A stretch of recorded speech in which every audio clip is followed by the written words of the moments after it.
Boys and girls, and ladies and gentlemen, children of all ages, it's Jesse with the Common Nerd, bringing you pop culture and all things nerdy through a common sense lens.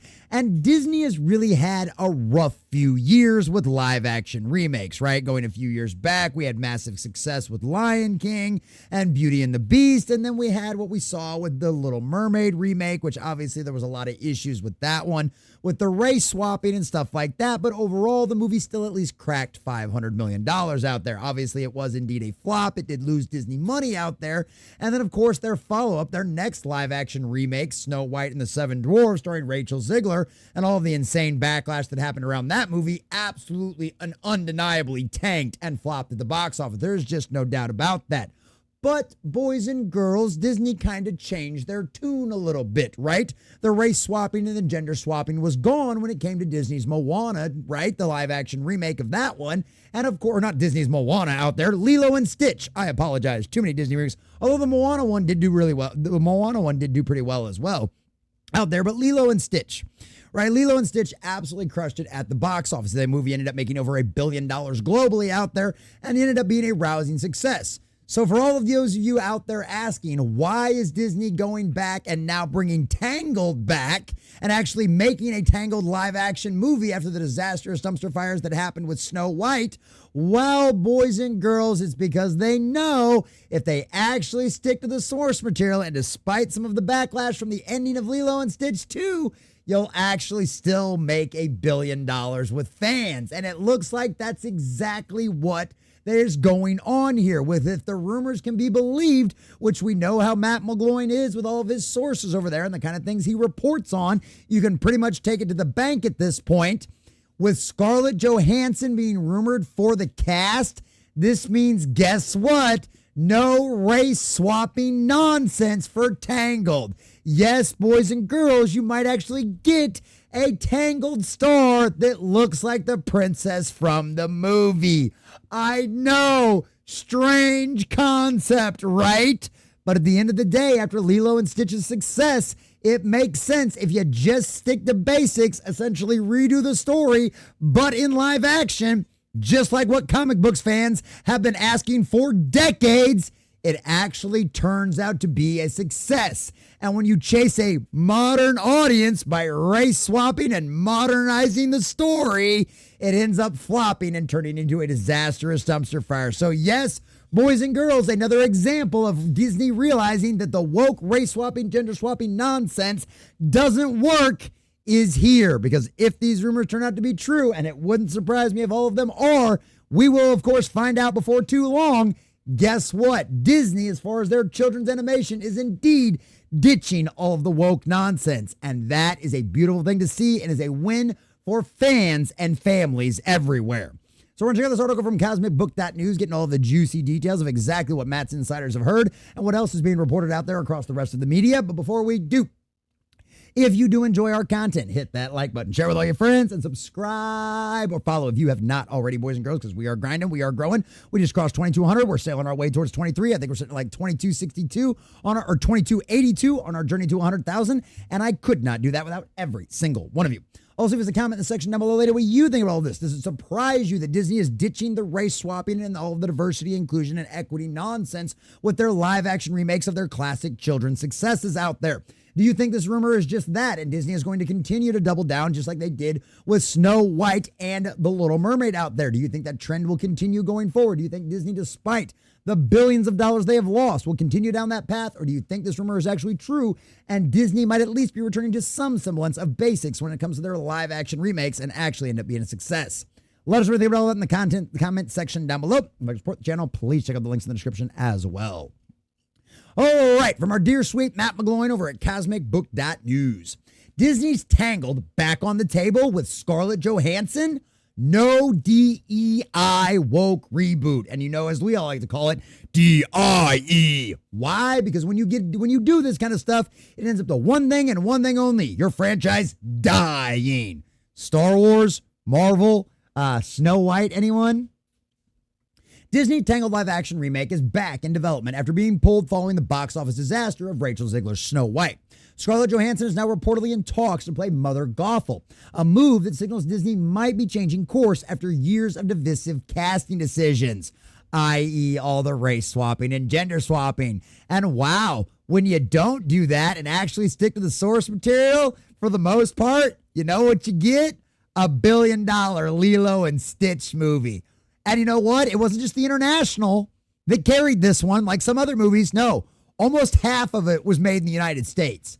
So yes, the Disney audience is still there as long as you actually stick to your source material and don't beat them over the head with a bunch of modern politics. I know, strange concept, right? According to Deadline, which Deadline's not good, they're one of the legacy media organizations, according to them, although when it comes to their opinions, their reputation doesn't matter all that much, but the facts they try to produce and the rumor stuff, they actually try to be pretty verified for. Needless to say, this isn't some random Twitter account, right? This is Deadline. According to Deadline, the Greatest Showman director, Michael Gracie, remains attached to the project, which if any fans of The Greatest Showman out there, this is a good sign. Working from a script by She-Hulk writer Jennifer Caton. Not so much. That right there is a giant red flag. Let's hope, just like with Daredevil Born Again, they ditch that writer and find somebody else new, because there wasn't a single decent episode of She-Hulk at all, Jennifer. Not one of them. And you play some responsibility for that. Johansson, whose films have grossed $17.7 billion worldwide, would play the manipulative Mother Gothel. Her casting suggests Disney wants star power and mainstream appeal after a run of costly misfires.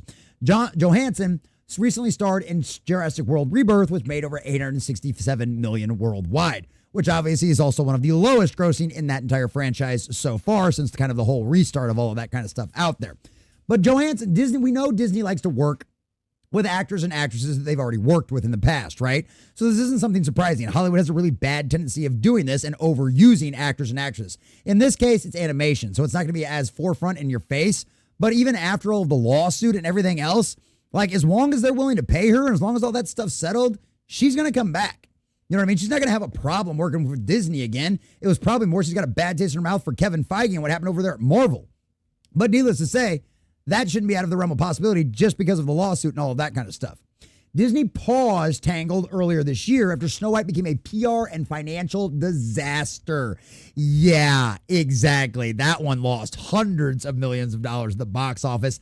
That was a massive flop. And some might think it's weird. But the rest of us think it's exactly what Disney and Rachel Zegler deserve. But with billion-dollar hits like Lilo and Stitch proving audiences still respond to traditional Disney fare, I know, weird concept. It's almost like what your audiences always loved and always will continue to love is still the same thing. It's almost like the audience hasn't changed. It's you, Disney. Weird, right? Weird. The studio seems to give Tangled another chance.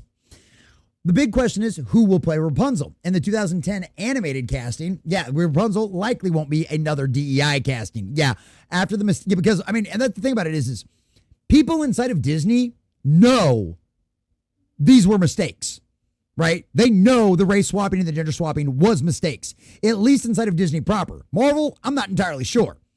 But Disney proper knows that, right? Fired Pixar employees confirmed to us that Disney blamed the gay kiss and all of the gay agenda stuff surrounding Lightyear as to why it flopped, right? We haven't heard anything about Snow White and Little Mermaid, but it's all pretty obvious, right? Especially after the success of $1 billion. Stick to the source material and people will actually show up for your movie. I know, strange concept. The big question is who will play Rapunzel. In the 2010 animated movie, the princess was voiced by Mandy Moore, a fair-skinned blonde heroine in a classic fairy tale mold. Following backlash against Rachel Zegler's Snow White casting and the studio's diversity for diversity's sake trend, Disney may play it safe this time around. If they want to make any money, they're going to have to. And we know good old Bobby Boy over there, the Bob Iger Disney Corporation, wants to make money. 2 + 2 still equals 4, even in old Bobby Boy's mind out there, boys and girls. Recent live-action efforts like Wish and Elio flopped with audiences, reinforcing the sense that fans are tired of heavy-handed identity politics replacing story and character. The Tangled could mark a return to form if Disney simply focuses on what made the original success: humor, heart, and strong visual storytelling. And obviously, somebody inside of Disney has already seen that and done that, because essentially, other than the ending, the way they changed it, Lilo and Stitch was basically the same. And if anything, Disney went even more conservative with that movie than what the cartoon did, because you got a lot of backlash from all of the acolytes of the cult out there, all of the wokies, because the alien character, in what's supposed to be a funny moment because he doesn't understand humanity, dresses up in women's clothes when he's actually a dude. Well, because they didn't do that in the live action Lilo and Stitch, because Disney fears parent backlash from about the gay agenda stuff, instead, the acolytes of the cult had a meltdown over it and wrote articles about how this was such a slap in the face for trans folks out there. So, yeah, it does seem like, at least when it comes to their family entertainment, Disney has learned its lesson. Doesn't mean it's going to be any good, but still. Disney's live-action reimaginings have been a hit or miss. Lilo and Stitch became the biggest MPA hit of 2025 with $1.3 billion worldwide, while $1.03 billion. While Snow White and Wish became cautionary tales of corporate overreach and online backlash. Right, and you got to argue with Wish, right, that Wish is its original property and stuff like that, but there was just nothing from Wish that anybody had any entertainment for. And honestly, we heard from insiders after Wish flopped the box office that, Elio specifically, when it flopped at the box office, that Disney made them remove, that it was going to be one of the LGBTQ activist stories, and Disney made them cut all that stuff out. So if you watched it and felt like it was janky and cut and stuff like that, and the editing wasn't very good, that might be a very good possibility of why.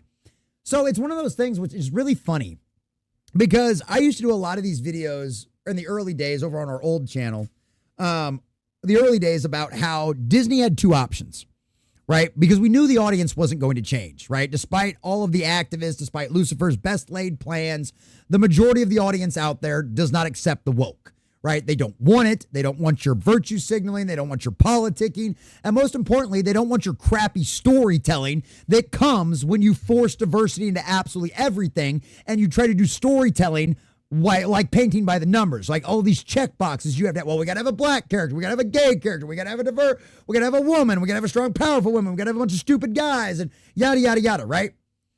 That kills storytelling. And that's what's happened, because nobody complained about Samuel L. Jackson's character when they race swapped Nick Fury. Why? Well, for a couple of reasons. One, Samuel L. Jackson is an incredible actor, and everybody knows that, right? It's the same reason I didn't complain when they cast Idris Elba in the Dark Tower series, right, as Roland Dow, because Idris Elba and Samuel L. Jackson are incredible actors, right? Now, if Samuel L. Jackson or Idris Elba would have come into that role and it would have been nothing but white people are stupid, you're all a bunch of racists, and I'm a minority and I'm getting bashed by all of these white people, then it would have flopped. It would have tanked and everybody would have universally hated it. But they didn't do that, right? Back then, they concentrated on storytelling above everything else. But there's been a shift at Disney, and that includes Marvel and Star Wars and everything else over the past, I would say, 15 to 20 years. You could probably argue much longer than that. But there's been a shift where it became no longer about storytelling, and it became no longer about their family brand. It came about pushing their politics and their agenda down to the youngest among us, preschool-aged children. We're getting diversity, inclusion, and equity, LGBTQ, alphabet soup, nonsense indoctrination in their shows. Obviously, we saw it with Eternals. After all, it's going to save lives, right? So they know this path doesn't work. And a lot of people used to yell at me and tell me they were never going to change, because they used to say Disney had two options. They were either going to go bankrupt or they were going to change their ways. Well, they're borderline bankrupt at this point, and they have indeed changed their ways. And the parks didn't keep them afloat. The parks are flopping too. The pops are failing. You know what I mean? So yes, Disney has finally been forced to change. Now, is this going to fix Star Wars? Is this going to fix Marvel? Is this even going to fix Disney's animation? Probably not. Because at the end of the day, they've ran off all the good storytellers, because the only storytellers that would hire and write all of the diversity, inclusion, and equities aren't very good storytellers. They were checkbox people first. And that's all that ever mattered to them. And they were crap writers, which is why they couldn't get hired by anybody else except for Disney, because they were hiring based on immutable characteristics and not continuity of character, and certainly not on talent. We saw that happen. The Snow White, one of the biggest complaints about that movie was how bad the character was written, how stupid the story was. All the race swapping and the gender swapping and all of the rest of that nonsense, they're just giant red flags. Because you know what? They wouldn't be giant red flags if your story or your video games or your movie were still actually good. But they become red flags because we know what that leads to. Crappy storytelling and garbage nonsense and massive losses at the box office.